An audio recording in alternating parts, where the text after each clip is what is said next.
que ta grâce, seule ta grâce. Nous voulons instaurer un état de droit. Et dans un état de droit, il y a une justice indépendante. Ce n'est pas à l'individu Félix Tshisekedi de commencer à faire justice.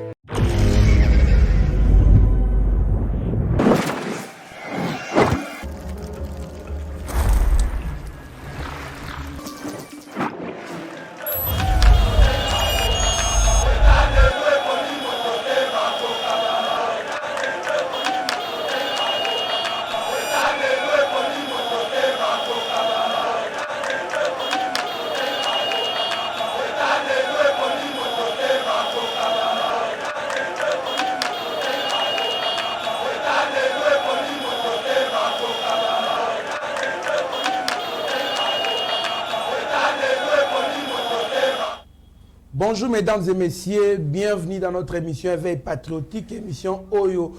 Tokotaka na banda kuna bino pona ko pesa bino actualité ali ko dominer scène politique congolaise, actualité ali dominer na 2 ans de prison à servitude pénale au ba condamné bongo Jackie Ndala ba qui ko menacer république et puis kotinda population à désobéissance civile. Tolobe l'appel isusu bongo gouvernement a promis que décision dans le conseil des ministres que carton et Soso et Thompson et conseil fouetté comme $10.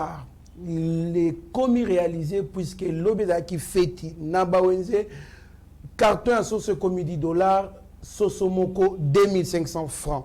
Tout le rappel ici sous hommage au cardinal Mosengo, personnam Ambongo, selon les autres, Ambongo a saboté présence à Mokoza Mboka, Aboya décoré.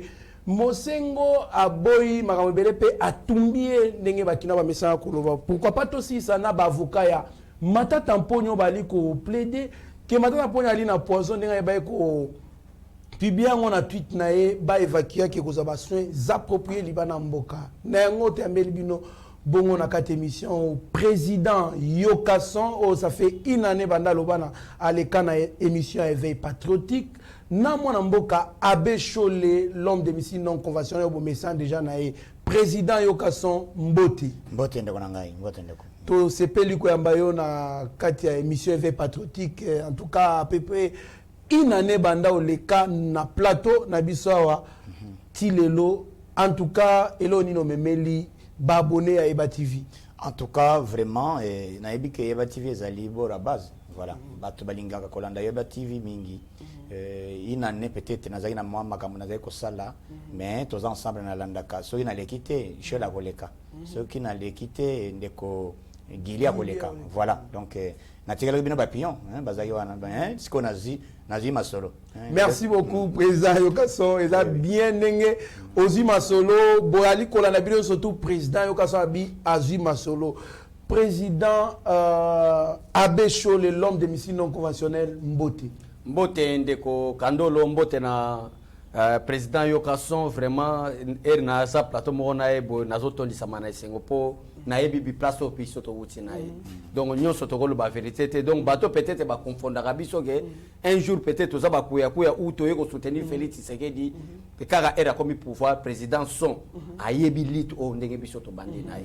Ndenge ba ko benga na biso na ba capitaine mo baza ko benga numbi ndenge ba sakana na biso ndenge ba lukanga na inanda événement oyo ka sango ba betanga ba banana ko luka Yokasson pourquoi poto fingo gise kabuya to finga jamar mutu moko azaki mokonza munene cabinet président de la république azako soutenir ba collègue na biso musu ba combattant o yaki ko pesa Yokasson mbongo apesinga mbongo à l'époque le secrétaire général gise kabuya était chapeau parole du parti le président Jamar Kabund était président secrétaire général mais si les lozo mona tozana pouvoir et ça là il faut soit quoi cirer bandeko balanda biso ne veille patriotique nous sommes là. Soutenir président Félix Tshisekedi et l'IDP sans question. Merci beaucoup, paix à l'âme de M. Stéphane Kankou, on a dit partenaire à Eba TV, à quitter Bisso, à partir des États-Unis en tout cas, paix à son âme.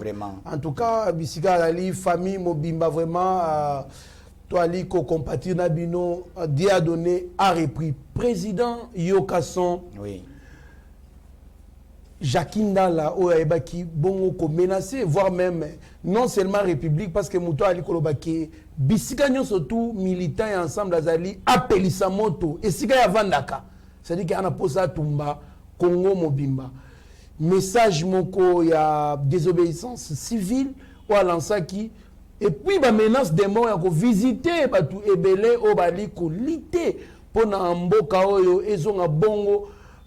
Donc libéra ma boka ba congolais mais et salemi ke liwape kotina makambo ngo papa ka dombatiki biso tango yoki ke ba condamné 2 ans réaction na bon 2 ans ok hein 2 ans ok puisque webi batu bazomona ndeko Jakindala mais je ne sais pas azali journaliste azali comédien ou azali politicien je ne sais pas voilà Lulenga bandegwana bazaba opportuniste. Voilà.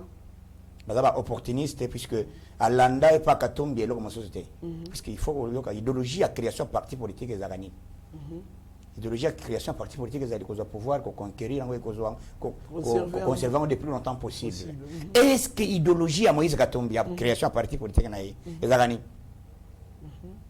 Et les lots ensemble tout bazawana bayewana derrière bazo kolanda babier vert ndeko wana soki azalaki très sincère alinga ata la simazo nga moto nazana ba version ya ndeko Kateba Katoto ouais Kateba Katoto azolo bake Moïse azali jeune frère na bango papa na bango botaki na bonne na bango pesa yo oyo ka version ba congolais ba yeba puisque lelo batikala ko yoka son kala na Yeba TV lelo nazolo ba Kateba Katoto a lobby papa na bango aboti bango bazali 3 enfants voilà kobota ya Moïse Katumbi eye kuya après liwa ya mama ya Kateba Katoto et mama ya Moïse Katumbi azalaki boy ya papa ya Moïse ya Kateba Katoto ne ba kobota na vidéo oyo bande kona Zambie o bazolo ba député un député zambien à lobby comment se fait-il que Moïse Katumbi azali na ba chef coutumier moko wa lobby aza zambien akende kuna na Congo tozo kazo revendiquer comme chef de l'état donc au juste Katumbi azali na azana nationalité nini comment yon décollage biso tozo boye Moïse Katumbi et puis nazo yebisa ba congolais boye ba bien so ki bato bazolo baze eza acharnement ezali balingi ka Moïse Katumbi te balingi ba écarter mais tangu lelo Félix Tshisekedi Tshilombo bimi président de la République bakangira bazaki bon tout ça na ba comédie ba candidat même Katumbi na ba tout basangani basangisi mbongo nyonso ya monde oyo bayiba bazaki derrière Martin Fayulu to battre bango et Kabila azalaki wana azali kondima teke biso to ka battre na dauphin na ye donc eloko na yebisa ba congolais boyeba que biso tozo banga Moïse Katumbi te eloko ezalia we memi leloko kanga ya ndeko Jakindala ezali par rapport ya loi ya ke ya lobby kete bokende boto papa oyebi système Jakindala lobby ezali likamo ya politique te donc azali batie na version ya un terroriste donc un terroriste dans le monde va négocier avec aide un terroriste va condamner va condamner sur place donc même 2 ans va condamner Jakindala ezamuke Jakindala il doit subir il bosana yokaka bande musoso nous les sortissants du Katanga nous disons et puis moi aussi je vous confirme aujourd'hui nous les sortissants du Kasaï nous disons qu'on condamne le monsieur Jakindala mais 2 ans ok à l'immédiat. Merci beaucoup, Président. En tout cas, et c'est au Makassi, il fallait, il peut aussi se réjouir dans la condamnation, surtout qu'à l'époque, à Loba, bombe, et donc Baba qui est dans bombe, en plein concert, il a fallu pour pas bombarder, pour battre, surtout Bazana, Bakoufa, moi, Namboka, Abéchole, Yopetan, Yoka qui condamnation, vous avez un sentiment. Maintenant, nous sommes à un état. D'abord, avant de répondre par rapport à Makambona, il faut Nathalie Sabatouké. Batebele Bako Lukabila, président Félix Tshisekedi. C'est d'abord la renaissance d'un État et de la démocratie. Mboka o démocratie zalagité. Congo ezalaki du sous ko participer na ba Conseil des Nations. Donc to zalaki abandonné. Maintenant, avec le président Félix Tshisekedi, il y a la renaissance du Congo. Congo va belge batique la biso depuis 1960. Félix Tshisekedi a parce que ça a détruit na 32 ans Mobutu, détruit na 4 ans Laurent Désiré Kabila, détruit na 18 ans il y a Joseph Kabila. Par rapport à Jakindala. Voilà. Pourquoi Moutinho se soit comme na suka bimisaka moto? Vital Kamerhe po bakanga ya lobaki moto OPJ. moto pe salema GG yani akufaki que son âme repose en paix wama na bato ko lobaki son âme repose en paix ba GG yani que son âme repose en paix osola na ndeko nanga mais ekomi pe Jacques Ndala on lui a exemple que moto Vital Kamerhe la kaka esukela ke na boloko yebe abandi ko lobaki place nyonso militana ko zala sala nini apelisa moto montre contre qui na wuti ko landa président yo kaso azolo ke chaque parti politique a un objectif. Quel est l'objectif de l'ensemble pour la République? Il y a Moïse Katumbi Salaki. L'élite de l'IDPS a été reconnue au niveau national et au niveau international comme soubassement, hein, l'égalité, la liberté d'expression, la démocratie, l'état de droit, la justice. Ça, ce sont des objectifs précis de l'IDPS. Mais quels sont les objectifs poursuivis par l'ensemble pour la République à Moïse Katumbi? Vision. Vision Zani. Kopelisamoto. Ça, c'est un terroriste. Et je profite de cette occasion. Mais ces gens vous êtes très intelligents. Aux journalistes, aux juristes, mais la déclaration, il faut avoir des retenues. Pourquoi? Georges Kapiamba, que les procédures pour arrêter Jacques Ndala n'étaient pas respectées. Mais c'est Georges Kapiamba. Jugé sur flagrance. Ndekonanga, yangwana lingina yipsa Georges Kapiamba ke procédure ba ko kangila ngai na kandolo soit na yokaso parce que tout ça l'état de droit et ça procédure ba ko kangela Jacques Ndala te. Jacques Ndala a kena procédure ya ba terroriste. Un terroriste ne mérite pas de procédures ou de principes pour l'arrêter. Merci beaucoup. Merci beaucoup Mwanamboka Bécho les ali pasi mingi.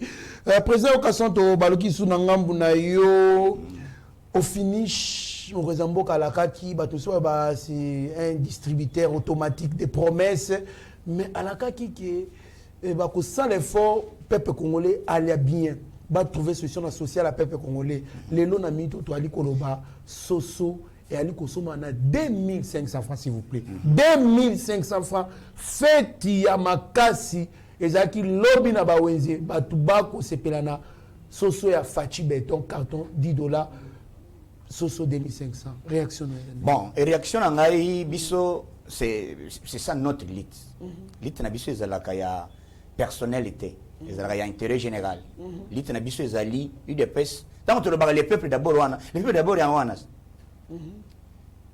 bah constater puisque le chef de l'État a tindi ministre a fait ordre de pas premier ministre premier ministre a tindi ministre de l'économie a accueilli en Namibie bah qui coûte carton bazote que le loi c'est $3 $6 bah sali bah bilan nyos bah yokani bah yebisi bah tuke bah homme économique nyos ya RDC to yokana carton oyo bozote kawa ya Thomson na ya sauce bozote kango $40 $45 et ça par rapport ya nini Outé umuni ba prix matibo ba tali ba biloko nyonso wana et coller quand même $10 ba calculer ba transport na ba calculer nyonso mais chef de l'état lui c'est la méchanceté et zala qui complot entre autres Olive Lembe Joseph Kabila na ba indien na ba libanais pour ces aginini basala ke lokwana ba matisaka biloko peuple là ina fachi ba le baté même à l'époque na biso biloko matabo ité mais sagesse à président de la République Félix Seketchi tant bazolo baza grand diplomate et puis bazai ko ndimatek les biloko lelo kokita avant Naïb Sabino chef de l'état accueilli sali sondage au moins sondage à Bercy où il y a les États-Unis d'Amérique et des choses. Ah bon, tu as beau. Nazoui Sabino les sondages où il y a avant résultat la neni amen résultat neni président son sondage où il y a la fois passée avant que na élection en 2018 où basalaki sondage balobi le même l'homme le plus populaire qui incarne l'opinion nationale et internationale pour le moment, c'est Félix Seketchi. Et l'homme qui a fait aujourd'hui politique congolaise, ils allaient citer dans le bureau dans niveau international, c'est Félix Seketchi. Basali sondage par rapport à la politique, Fatia Betty, Martin Fayou Azobi a 25%, Banani Azobi a 2%, Fatia Azobi a 85%. Ah, Tigaboué. Mais je vous dis. Du président mais je vous dis. 85% sondage à Bercy. Mais Nazoye Bissayo, maintenant, il y a information. Il y a que chef de l'État, sondage n'a pas mati pour Nanine, puisqu'il avait promis. likambo ya est ya République démocratique du Congo. Tout à fait. Alors tant que nous avons envie que chef de l'État pour nous vendre, na travailler bien, il faut qu'il y ait écota. Mais le système il y a état de siège. État de siège les loyers et les lots batu bazomona batu bazaki ko douter. Félix Sekedi ko sala nini? Et loko ko sala makambu ya mike otozo tozali komona keza mike zo kande ezali ko simba peuple ezali social. Yango les lots ba pesi ordre. Même moi j'ai marché même la porte. Et loko ba mindel au côté que loko teke puisque aux ali commerçants au teke loko na ndenga na muta ko fixer biloko eza l'état congolais. L'État doit discuter par rapport à la taxe. Donc, il y a un lobby que carton ya soso est commis à $10. Chose dit, chose faite. Donc, Félix Sekedi on va là. Donc, on est bandeli. À part ça, Fatia Sombi TGV. Ah, Tigaboye. Yo Kasso. Aussi, nous savons tous tout lancé, ma communiqué, tout le ballon. Ozana Yo Kasson. Loba. Na média. Na lobby TGV ou Izokima. Par heure, 600 km par heure. TGV wana Ezawa. Na minute oyo, Congo, oyo surtout Bungi Sakala. Donc, pour les Congolais, ils ont sa confiance. Soso et Kiti Kende na Wenze. Tant que bato bazo kena na wenza bakanisi que peut-être maman peut-être babosani bakobotra bango biloko elle moko albi omana so sango eza ya 2500 azo pesa mbongo asombi 25 soso maman moko ya restaurant so bakanisi que te tango bakopesa mbongo bakoya kolanda babotra mbongo mundela libité ndo sozi papa est-ce que mbongo bokabilité donc bazo regretter comment bazo comprendre to bazo comme balobi on dirait bakabi Sauce qui combien? Sauce qui 8000 francs. Oui, comme méchanceté. 8500 dollars. 8500 francs congolais. De 8500 à 2500 francs congolais. Ce que je peux vous dire, dans le moment où le ministre de la Finance, nani DG Nabiso ya DGI, Makadi Mwamba. Barnabé a sali effort. Mbongo ekoti na recette ekoti na banque centrale mbongo ekoti ebele. Ba bengo exploit. Na etikala ko sala maté. Dans 2 mois espace dans 2 mois mbongo ezali etondi. Madame ya koti ya kabedi amoni biloko ndenga liboma. Biloko akoti mbongo na moma oyo ba congolais boza donc muntu oyo tozana ile lo Félix Sekedi Tshilombo. Lenga prometaki ke social ya ba congolais. Wana za ba petite chose biloko ya kolia. Mais makambo ya d'entreprise. Comment ba congolais ba misala. Merci beaucoup président Yokasson. Moi mboka besho les politiques ba komi ko appliquer na minute na Congo eza politiquement boyo etikala ozalati. Gouvernement a menacé l'opérateur économique de quitter sa prix parce que Bali a exagéré. Mais aussi, à part qu'on retrait par la licence, a préparé qui plan B. Plan B, c'est qui il y a mon déjà c'est à négocier qui Basoso et quota. L'État congolais a côté Basoso. Na commandé na Brésil, a commandé na Namibie. En tout cas, na bateau Bali kondima mokozambo kati président de la République. Et l'on est au Sabango. Ndekonanga Félix Tshisekedi, c'est un responsable.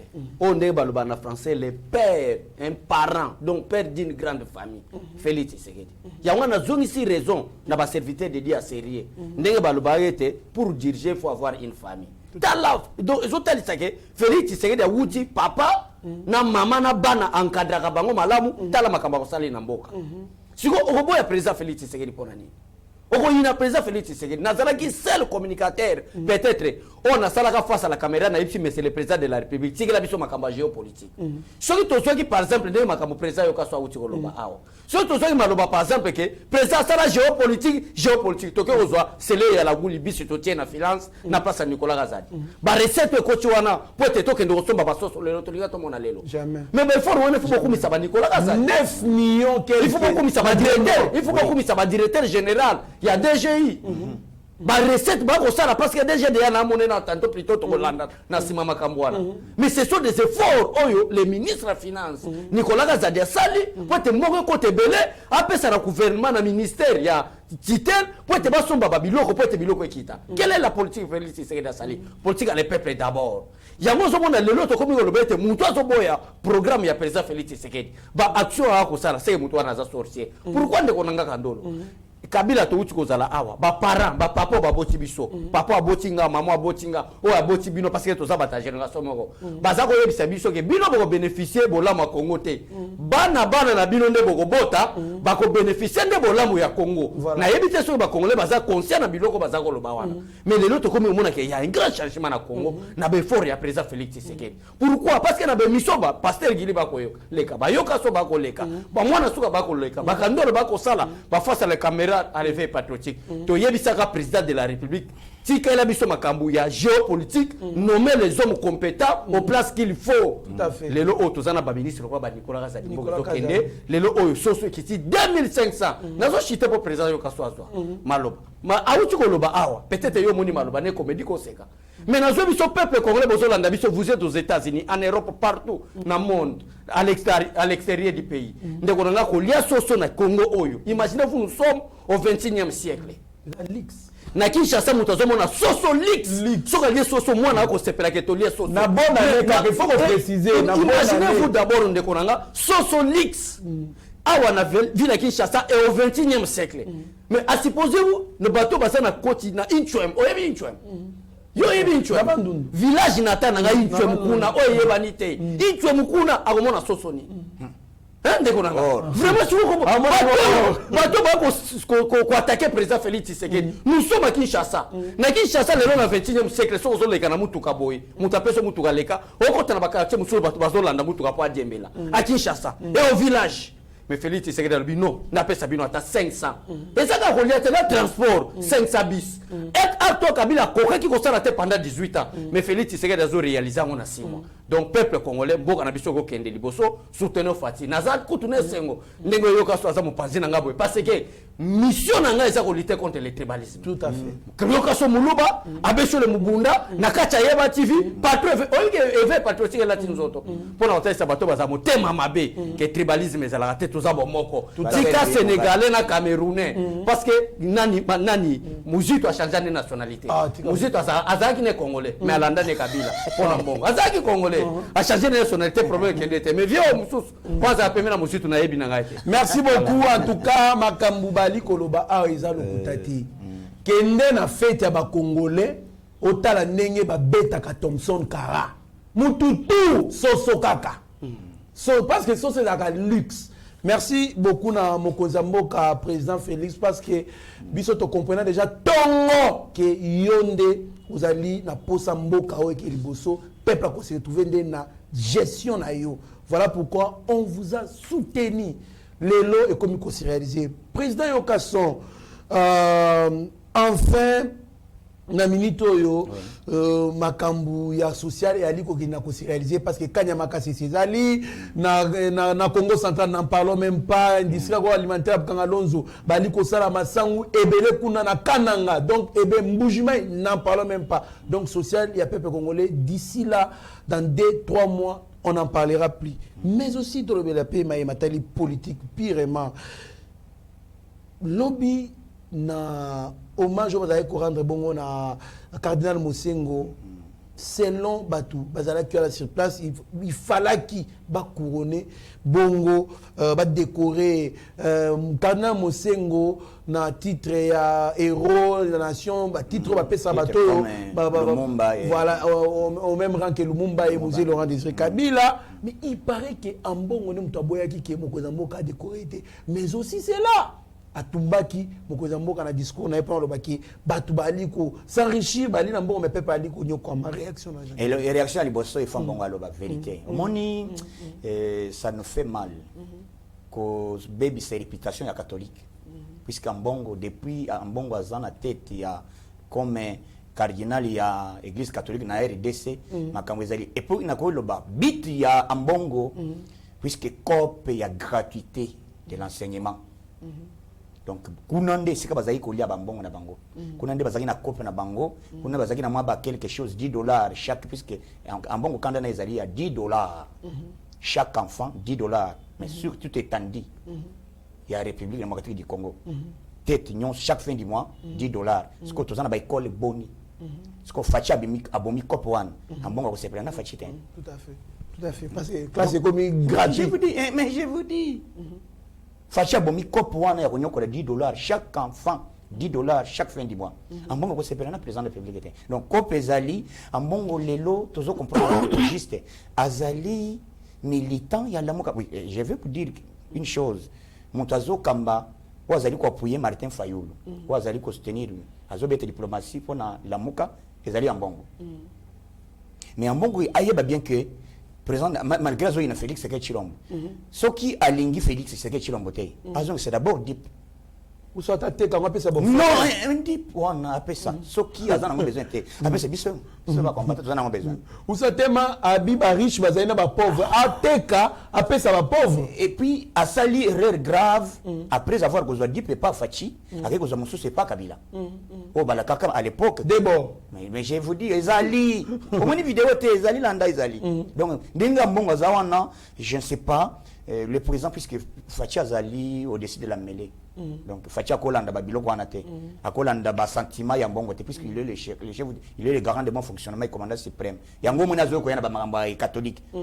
Sinon d'autres présidents qui voyate. Ce que Kabila mais la minute en mbongo cause balikoté. Je vais vous donner des informations. Comment lobby n'a parlé du peuple? Nani a parvenir kotinda ba fo sango na ba ro. Et vous pouvez imaginer ba fo sango bazaki na biti nini uzulanda balati banzambala balati ba robo wana ki aza sango me bakuti bango bakomi kuna ndenge nini bayebaki te secrétaire bazaki na mission nana tindi bango donc baza ozare bakosambisa bango bayeba nani atindaki bakoma place wana donc voilà biloko tozomona déjà toyebisa chef de l'état biso tozomona déjà catholique aza na plan balinga te catholique te faut le bien catholique te ambongo ce que je peux encore vous dire pona nini bozwi temps ya kokende kokundula corps ya muntu asakufa kala cardinal Malula pobo ya kokunda kaka ya Mosengo ils habitent nini vous comprenez donc bakunduli bakunduli so ba tiango wapi oh papa tout net bongo ngos oh mais je vous dis injustice de famille à Malula na moment où ils kende koningisa kora moto ilala kala mulimo epema kala ils avaient bloqué mon pratique la discrimination non façon ya kuhumilier. Les habits il faut comprendre. Ce qui se passe, ces habits famille à Kadiana Malou les Balekaki. Balobi, tu dois comprendre, tu vas informer les autres. Balamoki Kaka, Bapikoli Kaka encore ya Nikua. Ubaki na ngo wapi? Bakei, soki bakei kokunda kote nini? O batika place wana parce qu'il faut bakunda. Mboko eloba me chaque chagio di mboko. Magambo sema kana mboko. Mosengo, bien sûr, azana basor na biso tokoyi ko condamner liwa ya montute, tokofi. Azana makambo na ye ba passer na ye. To yimba makambo ya CNS ndenge salama. Troisième fois. Je vous donne les informations mon frère puisque a otoza yoka son. Comment Mosengo Yomutofinga Joseph Kabila médiocre, les médiocres dégage. En même temps, au Bengio na Kingakati, au Keiko Sala, messe, il y a anniversaire, il y a 50 ans d'âge à Joseph Kabila. Il y a médiocre. Et puis, tu peux comprendre que les médiocres, il lobby bien que les médiocres dégagent. Après, ni ne sali aux zonga, ou y'a sali mutwana messe. Est-ce que mutwana ko sali le nini? Voilà bit mususu bato basala batala kateko Mosengo akufine kaka boyote botala ka liwango euti wapi la vengeance te omoni tango sala même na monde politique tala ndengo zoto mitambisa même aux alliés avec tala ndengo mitambisa tala maloba na yo et kutike ko yako attraper yo voilà lelo donc Mosengo akofi ce que les alliés li wa nzambe ezali mutu akofi mulimo na yepema na kimia ce n'est pas nous l'UDPS tokoko za barankine puisque Fachi d'abord azana motema munene makambo bazo sala ezali pona ko semer haine contre population pour balo ba Fachi aya na place wana te balo ba ke ba ko sala critique mais Fachi azo ko confondre bango azo kita sur terrain pona ko tcha bango na une fête accomplie voilà. Merci beaucoup président Yokaso pour la précision.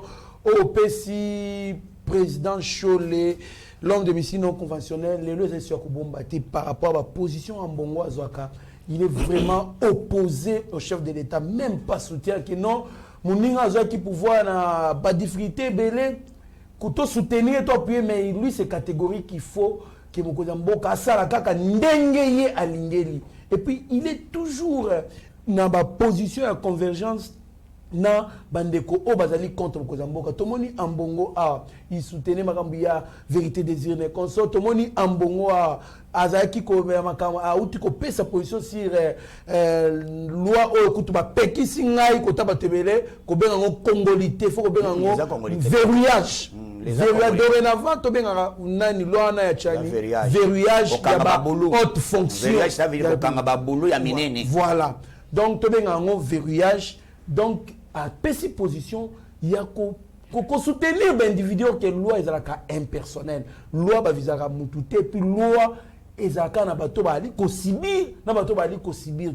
Net yo. Dans 2006, on a postulé pourquoi, puisque vous avez moins de 30 ans, on subissaki. Réaction de l'Indénéni par rapport à position en Bongo Azwaka et puis na Oyo à Sali Lobby en pleine cérémonie. Avant na lobama kama mbongo parce que nazo attaquer ndambongo. Donc ba misilo na bomba ki nazo panza mbongo leo. Mais avant na bala panza oui te aza moto na Nzambe te il fait la politique. Ambongo azana mituka mais na église ba jeunesse ya église catholique ba ko nyokwama yo mona kata ba biloko tozako lo ba ke jeunesse o na ba église tozako benga ngoni ba biloko mo tozako fanda to sangana na ba jeunesse boye ba sango bazwa ba kabela bino biloko ezala ba JPC jeune pour Christ yo moni makambone sa sorti ba mbongo na ngonyoso lokola komone za ambongo alinga pe mbongo mbongo wana nyoso ako tango na poche na lingi na lobani na vana attaquer na panza mbongo le peuple congolais comprenez-moi mon moto on ne peut pas blaguer avec tout un peuple, on ne peut pas blaguer avec une nation à cause de soi-disant serviteurs. Je ne sais pas, peut-être un serviteur du diable. Oui. Ambongo c'est mon collègue, mais Ambongo n'est pas le collègue du président de la République. Ambongo c'était un citoyen congolais comme moi. Ambongo collègue politique. C'est mon collègue. Il est de Lamouka, moi je suis de l'IDPS. Pourquoi Boko Bengue cardinal? Mais avant na beta ba missile na Ambongo na koyebisa oboyi. Atu oyo Ambongo asali na cardinal Malula. Batu mususu bakomona ngo que c'est du pire tribalisme, mais il faut qu'on se dise la vérité en face. Du fait que Félix Tshisekedi est Moulouba, il est tenté de contribuer à l'échec du président Félix Tshisekedi parce qu'il est Moulouba. Alors qu'est-ce que je dois faire? Le premier cardinal Obakunda à Notre-Dame, qui est une grande église catholique au Congo, n'a déterré Cornaye pour minimiser la présence de Moulouba que Balouba va s'en valeur. C'est injuste. C'est injuste, franchement. Mais ce que vous appelez cardinal, cardinal parce que bisoto yeko la quatre quoi cardinaux sont. Na évité que cardinal il y a les quatre quoi du cardinaux sont tous les années. Mais na ko loba bo ndeko na. Oui, na boye bate pourquoi boko bengue cardinal. Ndeko na atu oyo. Obi que président soit ko loba ngona ko koma. Ambongo est en train de contribuer à l'échec du président de la République. C'est toujours ce même Ambongo à qui ko déterrer corps. Il y a cardinal Malula pour dire que Moutou a sa président de la République Moulouba n'a qu'à combattre hier. Moutou pas qui cardinal, il y a solo. On a qui politicien le rôle Mosengote, Marguerite Koufi, Marguerite Yokaso a un problème que son âme repose en paix. Nana Golobalokola Yokaso que ton âme repose en paix. Il faut chercher la paix. Il faut chercher à quel côté la vérité. Voilà, cardinal Malula. Moi je ne peux pas. Mais ça Yokaso c'est la liberté d'expression à IDPS. À le bel Yokout que son âme repose en paix. Mais c'est lui qui a contribué à l'échec des conférences nationales souveraines, c'est cardinal Mosengo. Mais Félix Tshisekedi a tellement bien basala tatana été. Osomona babilo esala nganga na matande konanga. Félix Tshisekedi a tellement bien, c'est lui qui a contribué développement mboka oyo, changement mboka oyo. Et bandaki déjà les années 90. Oh démocratie linge kota, ceux qui makambo to kena na conférence nationale souveraine. Donc crise bandaki 90. Seule façon qu'on relever crise wana, ezaki na conférence nationale souveraine. Mutapeme échec nango cardinal Mosengo. Mais Koufi avion médical naé on remet na Bruxelles c'est le président Félix Tshisekedi qui a contribué kozonga naé pour te baler naé c'est le président Félix Tshisekedi qui a contribué kozwa assemblée nationale parler du peuple kobongisa c'est le gouvernement à travers le régime du président Félix Tshisekedi mais Ambongo a qui plus loin c'est monsieur Ambongo a qui koboya que président de la République a décoré Cardinal Mosengo comme l'un des héros nationaux.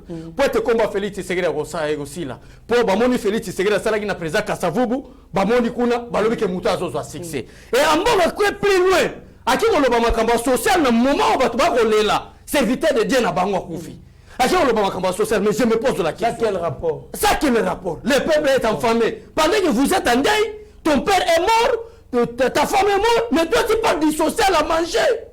Pendant le deuil, peuple congolais, vous comprenez que même à l'église, il y a des sorciers qui m'ont contre le président Félix Tshisekedi. Alors nous, la jeunesse, du grand Bandundu, du grand Kassai, du grand Kivu, du grand Katanga, du grand Équateur, to Sangani, pour le hôtel Mbela, en Bongo. Si il s'agit de penser l'église en deuil, tu penses l'église, mission ya mbongo eza ko tuba panza église catholique église catholique ya Katanga donc ko bandana na RDC église catholique ko mi ba cardinal mi balé mutayena tribalisme wana nani ambongo toi tu attaques le président de la République mais c'est toi qui étais le premier cardinal ya ko loba ete po mutaza enseigner na école catholique et sengela zala membre église catholique abata biko kosa ke membre église catholique alinga lobe sengela za muta côté Équateur lokolanga. Je vous dis la vérité. Voilà premièrement. Deuxièmement, yo ambongo. Quand quelqu'un qui ne comprend rien et il est indiscipliné, il faut l'attaquer en face comme ça. Tout ça là hypocrisie. Mais c'est ambongo, tu dois faire beaucoup attention. Tous amis balé na plateau monopoliser maloba te pour président yo ka fait fois loba to chité to kende. Vraiment merci beaucoup. Merci beaucoup président Cholo Lobima le moment est touché nga makasi nga trop sensible na d'injustice na tolérera qu'injustice et ça mais je me rappelle ba mo là c'est mon père qui me disait ndenge malou la za koloba alors loba yeso azali zela solo pe bomoi dans la Bible bosolo ezali moko ya eteni ya Yesu mieux voilà loba bosolo soki ba ko bomanga mena kufa na kombo ya Yesu. Voilà pourquoi il a été attaqué plusieurs fois par le président Mobutu à l'époque, à traiter Kaye jusqu'à tel point qu'il n'a même exil. C'était un grand homme dans ce pays, Cardinal Maloula. Mais qu'on saboter Bongo, c'est injuste. Mais Zambé, à cause se venger, na place il y a Bisso trop balobaboy. Président son, tout comme presque la sous-émission Bisso dernière question à Bisso les avocat Matata Pogno va réagir après tweet il y a client na bango ou ya yeba kina kolobake après makambu ya justice et consort azali na poison ali kosenga ba congolais nyonso tout ya libana mboka pe sur le plan national et international ba sangisa mabondeli ba sambela pona ye bango pe balobi qu'il faut ba évacuer akene kozaba soins appropriés libana ya mboka ezali fonction ya bokima te pona makambu oyo ezali mulongo. Voilà, nazo ya point wana eza terrible. Bon, nazo kota na nero moko ya moke, o bato bazo sala polémique mingi, likambo ya balobi bazali ko empêcher nani monsieur Moïse Katumbi pour procéder en 2023. C'est que je peux préciser. Biso IDPS nazo préciser ngo lelo. Soki lelo Moïse Katumbi akiti lelo na Congo. Ils allaient grâce, il y a l'État d'abord, il y a Bisso, IDPS, et puis grâce, il y a chef de l'État. Tout à fait. Ndé sali que le Moïse Katumbi a un passeport, ndeko nani Francis Kalombo a un passeport, ba Olivier Kamita, Salomon Escadé là, bazali bangunyoso. Puisque nazo bisa bande ensemble bon. Bozo ke na ba média pour l'éviter. Donc nous allons paralyser. Tuna ba tu ya PPRD. Tuna Chadari. On ne peut pas nous intimider. Hein? Tuna nani? Hein?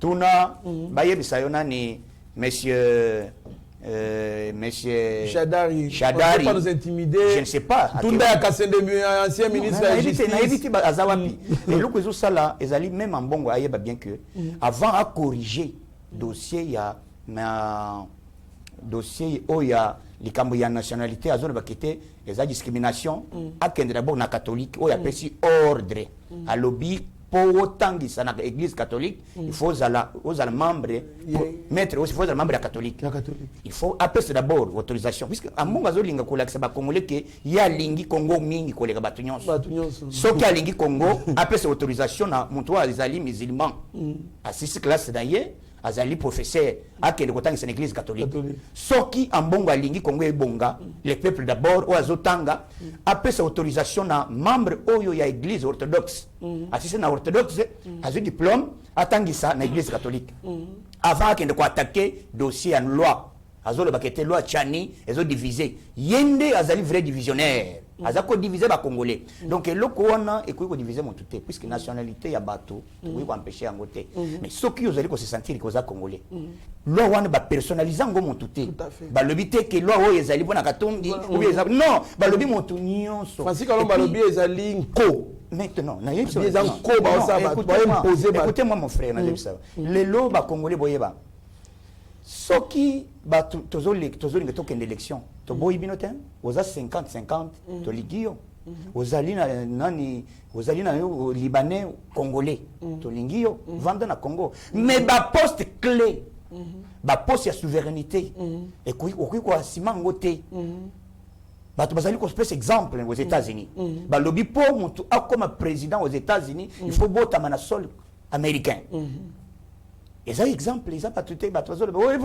Non, to lobby pour guerre ici na Congo. Tout à fait. Photo kangaba, to virier, to kangaba bulu, ya gaya rwana. Donc tu virier Congo. Yo, vous allez boyer mais côté. Non, est-ce que to benga moïse katombi te? Ensemble, ceux qui besoin pour ça ya ko postuler. Ben, ils allent ko bossa pe Martin Fayulu bis. Pour bossa la ka.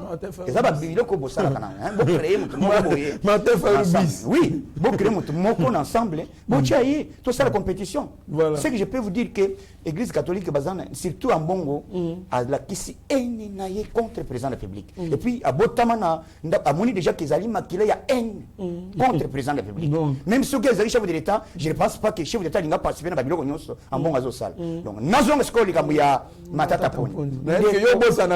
Non, j'arrive.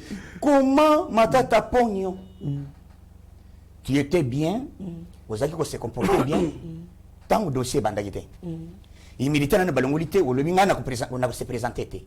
Wana ozaki en bonne santé. Mais les lots comment Matata Pogno balongoli il militait dans bureau ya Sénat puisque bureau Sénat je vous donne que les habits sont sali pression libanda.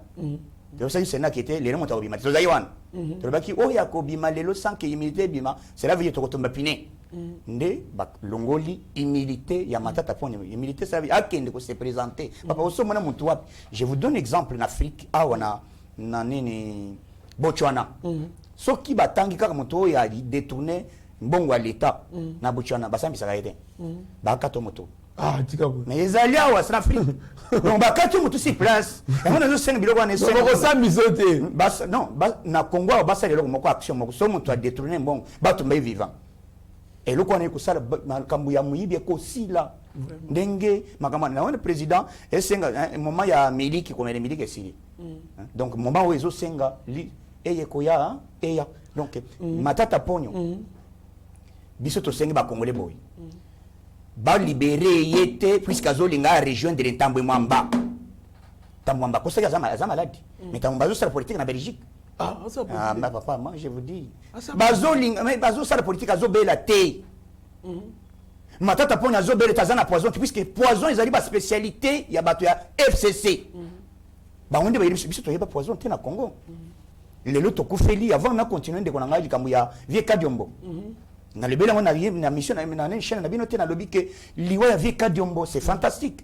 Et ceux qui ba connaître Jacques Ndala dossier ba connaître 2 ans ils allaient 2 ans ya likambo ya azal ko terroriste comme criminel a révoqué ba congolais ba kende ko tumba assemblée nationale wana zandi ba kono mais oui wana ndé ba connaître déjà mais deuxième dossier ba to sengi autopsie ba sala autopsie to yeba liwa ya papa Kadiombo et uti wapi soki ba trace ya poison ezali effectivement ezali nani Jacques Ndala écoutez mon frère moi omoni biso to ba to sentiment nous sommes là pour défendre le pouvoir na biso pour Matata Pogno balika ko libérer et pour ça na ezali akima justice congolaise donc azala ozari na minute avant dao baso ezali awa ba biloko parce que c'est tout coup na manière pour dada ba ko beta dada ayebi ba source wele d'abord poison na poto na teta poison na poto na le hôpital ni traiter poison exact donc ba beta dada na manière poison manière mais ezali poison ezana presque poto ba traiter poison na poto ayebisi biso hôpital reni wana ba benga médecin ba ko traiter Vraiment. to yebisi justice bon libérer Matata Ponyo te aso abima awa ko bima na cela veut dire azo kima akende ko sala rébellion denga bazolaka wapi John Numbi. wapi Kalev papa yoka nanu wapi Kalev Ba mauvais souvenir. nazolo banano wapi Kalev ndani ya sali et puis nazo bisa ba j'ai appris que na présidence na biso il y a quelqu'un na service ya renseignement nda sali qui est sorti à Kalev si ce qui abimi cela veut dire mutu wana azala sanctionné tozolinga batu Mutu wana zui risque makasi.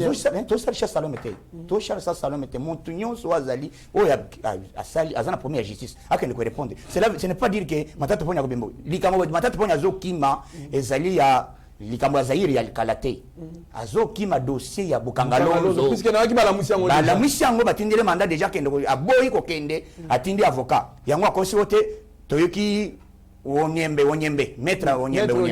Voilà. Ah, c'est un bali, je vous dis, c'est déplorable, maître Nabi. Merci beaucoup. Monsieur Ndekunangai, Yokanan d'abord. Liwa ya Katumbe Mwaki. Voilà. Liwa ya Katumbe Mwaki. Ça a coûté crash au Akufi. Katumbe Mwaki Akufi, ba survivant, bazali mibali. Na avion, au soi-disant. Matata Ponyo, ma sœur Chisam. Mais mon frère Yoka, s'il vivant, viens ici. Papa na lobby wana zaka pilote apumbwa kindengene survivant avion ya avion Matata wazali vivant et la penate mais na lobby Matata Ponyo vivant survivant avion oh na katumwa ka kofi vous pouvez imaginer le quoi pourquoi vous imaginez le quoi donc montu abiki présent avion et rescapé avion ya liwe ya nani ezali ya katumwa ki ezali Matata Ponyo et montu bongo abima jamais ba congolais abimate soka bimi to sala marche biso tout to sala maman molunge. Merci beaucoup président so en tout cas survivant avion donc avion pe ziki mais muto aziki ta bimi vivant mais que azo bima pe na ba ko l'avion nan ah éviter neta ça beaucoup yeba ko l'avion merci pe azo ta mana babeki merci avion dala Moïse Katumbi voilà c'est là information kana na avion wana dala Moïse Katumbi oui voilà moi mboka abeshole to komi ko koma na suka émission na biso Matata Ponyo to ka ke bien ki ba libéra ki na ko conseiller consommer to ka ke passeport ezala ki confisqué ba compte na gelé tozi sous banani banini oyo afutaki caution et consort moi mboka est-ce que ezali façon ya ko s'échapper te tolobaki ke bakoba baotaki biloko wana me bato baboyaki mais lelo oyo po abime komi problème omona te ke makambo baese biso ki bablokaki ye bapasseport et consort ezala solo régime a Félix Tshisekedi régime pression il y a ma communauté Kandolo Matata Ponyo posé déjà question ngana koyebisa yo régime ya président Félix Tshisekedi ezali régime à un état de droit atoza directeur à cabinet président de la République atoza premier ministre dès que oza fautif devant la justice on t'arrête nalingi na lobanine Marcelin Bilomba qui est le conseiller financier du chef de l'État a été empoisonné plus de 3 fois. Oyoka ya senga une évacuation sanitaire libanda mais poison c'est l'andegeni muta atongeli biso hôpital ba ko lo ba 50 era c'est Matata Ponyo kende la 50 era so traitement ya poison Matata Ponyo na côté le poison tout autour na ezaka ba est-ce que na ndeka mabete ezamba tu ba traitaka poison ko le ka baswahili te bazate ya za muswahili da ekisi ya poison ya inane bateka ngone na est on meli yango déjà comme anti-poison pendant une année Matata Ponyo yebi yango azako melango te tika lokuta Matata Ponyo kosi biso albike non na tiki mission nga na Conakry na zoni pour affronter la justice car je suis innocent a combien abandi ko corrompre bato na ba $5,000 pour na ba lever immunité nécessaire matin ta la justice ba corrompre ka été kende coopérer avec la justice pour dénoncer mabe bozala ki ko sala yebi ki andora ko yiba Matata Ponyo président soit soulever le mot très important avion oyo memaki Katumba Mwanke le survivant vivant avion ezika eloko na mona grave eza miracle moko impossible même devant Dieu avion nyonso eziki na tozaba na mike biloko avion tozaba ya mapapu na baba papu eziki Matata Ponyo kenda ko bomba mawapi po etazika te après Matata Ponyo zo ko bimela biso na comédie moko soit muta boko na makolo mutu et ça la bien te après avoir ko buka na makolo mutu et ça la bien te à qui Afrique d'ici après une semaine aye ko zonga nommé premier ministre ça c'est quelle comédie matata pour une famille ya Katumba Mwangi ba yebi ba jewana donc matata pour les années longues de dossiers donc attaque bizarre akimi bukangalozo okomona ba passerelle les gozoye ba so akimi ba passerelle okomona immeuble intelligence kangié so akimi immeuble intelligence construction ya 1000 écoles par province et kangié so akimi construction 1000 écoles par province ba stade municipal o batambo na Kabila awa chaque commune aux un stade moko na ngwe bima na budget bali ay ko kanga donc matata ponyo aux l'homme qui mérite prison makara obanga note obimate papa fanda merci beaucoup lokola Jakindala au ressentir merci beaucoup Tokomi na souk émission nous rappelons qu'il va suspendre déjà DG PCA DGA il y a CNSS déjà donc na minito baza déjà ya ko vanda madame Agnès Bayo donc Moussala ezobanda sikoyo président son ta la caméra ya Steve Konde HD le petit génie assisté par Shaggy Ochudi Meshak Opesa Malobano ya Souka. Merci beaucoup de Kandolo. Vraiment, na kuiko aussi ça malobate, nazo ça va congolais, beaucoup sa confiance, hein, beaucoup sa confiance en chef de l'État. Au moins biso toujours ça la politique pour na IDPS d'abord té.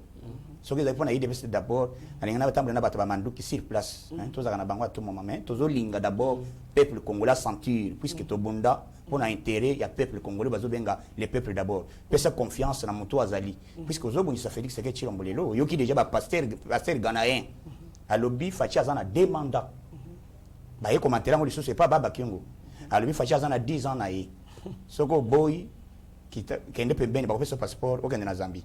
Donc voilà, tu peux confiance en un chef de l'État, tu soutenir mon Konzamboka puisque moment où tu commis un moment il y a changement.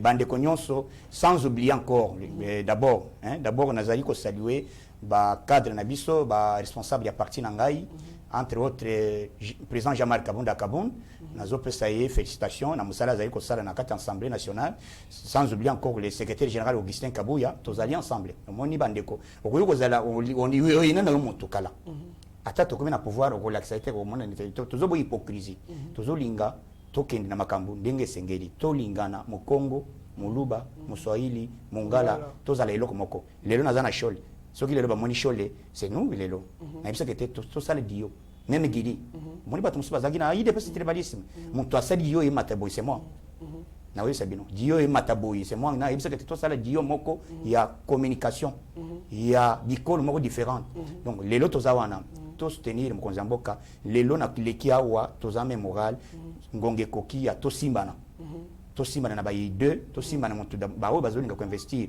moment yango ba pesi une opportunité et puis bientôt encore mot de la fin ba pesi ordre ministre ya transport bientôt les cambo douane 50%. Ah bon? Réduction à 50%. Donc on a zéro ça va diaspora ngonga yango bongi sele ba mitoka oya wala batek puisque ba professeur il y a peut-être il y a 2 mois 3 mois ba ki disi ba biloko na bina 50% bientôt. Donc gouvernement doit travailler pour que ba congolais nyonso ba se sentir à l'aise. Tous un gouvernement moko responsable, premier ministre, gouvernement ya union sacrée, mon tout azana gouvernement oyo tout le monde déjà volonté, tout le monde makambo ndengo zokende ba député na biso loi tiani micro ezali loi tiani ezali oyo loi papa Kadiombo vieux Kadiombo grand frère akufi pour la loi wana effectivement le code makile tangi loi wana soki l'équité ça c'est la haute trahison donc to sengi biso ba congolais nyons mokolo bazo traiter loi wana biso nyons na parler du peuple pour to soutenir ba député na biso ba costume oui to za en veste to za baza ba collègue baza ba cher collègue to za bango bazali assis to za debout mais mokolo wana to za assis biso nyons donc to siéger ensemble pour loi wana et les cas puisque ils allaient protéger RDC et ils allaient personnaliser mon tout donc tous allaient déterminer comme un seul homme. Merci beaucoup président son Abbé Cholé tala caméra ya Steve Konde HD na Shaggy Ochudi pesa malobano ya Souka au s'adresser na Mkonzamboka pourquoi pas na peuple congolais. Merci beaucoup na koloba na Mkonzamboka d'abord avant banda Mkonzamboka merci beaucoup na bakade à partir là je vois Jean-Marc Kaboun oya komi modèle batebele ba komi benga Jean-Marc Kaboun modèle par rapport à Salit malgré parce que président yokaso malgré komi na Souka ezano diomobo ezotambola mikolo yo balingi ba diaboliser président Jean-Marc Kabund pour dire que ayaki na présidence baboy ko ça y est alobi ke wana président na bino bozela bakomona lokuta babi misia biso vidéo wana te bobimisa nde vidéo ndima parce que bino so bosali likambo bimisa nde vidéo et Jean-Marc azokende kosala négociation ya FCC cash akenda kokutana kabila pote to sola bobimisa ki vidéo ya punda bobimisa pe vidéo o boko c'est la Jean-Marc no wana na qui s'appelle peuple congolais na koyebisa monsieur le président de la République na 2018 au salaki campagne na Grabandondo te maintenant on a fait un grand travail na zo biso 2018 bandondo ko salande ya biso si sera président eli na Grabandondo merci 2023 d'ailleurs président so alobi azana 10 ans mais ngana loti na ndoto ba yebisika ina pa mandat ila émission akobeta 30 à 40 ans donc que Dieu vous bénisse. Merci beaucoup bandeko tokomi na suka émission na biso mais boyeba ke RDC zana 9 pays au bazali ko partager na biso ba frontière ba pays nyo surtout ba pays un peu pauvre par rapport à biso par rapport ba minerie surtout à likolo makasi ba envia biso ba convoiter biso ba pays libana les grandes puissances nous convoitent alors soki tomeki ba tozali na ka menacer na balkanisation soki tomeki ko pesa mboko na mupaya lisusu na lobi bien na mupaya lisusu mboka oyo il y a probabilité ba appliquer article 217 ya constitution to fongola misu loi wana il faut les canner présent sur lobby pour ceux les quitter ça haute trahison ça coûtait déjà le sang d'un vrai Congolais un grand des pères et des mères restez branchés sur notre chaîne vous ne serez en aucun cas d'ici je remercie Eki Moimbaeba TV Tomoni Steve Konde Tomoni Shagi Meshak Rabi Mokoko Mike Chiswaka Eric Moubiala pourquoi pas Mitterrand Pasteur Gili Benjamin Nasuka Abigail Kilungu Beni Okeke na nyonso to ezali sous la coordination du DG Shadrach Lolo. Mieux vaut être maître de son silence qu'esclave de ses propres mots. Merci. Seigneur, que ta grâce, seule ta grâce. Nous voulons instaurer un état de droit. Et dans un état de droit, il y a une justice indépendante.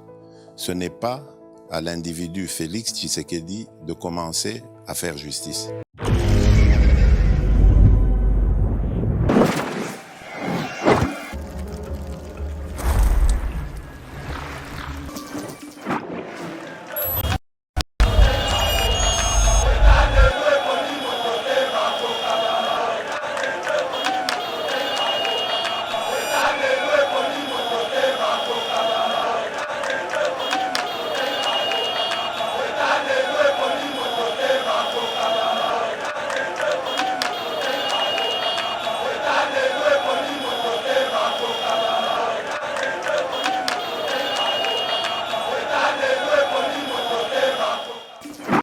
Seigneur, que ta grâce,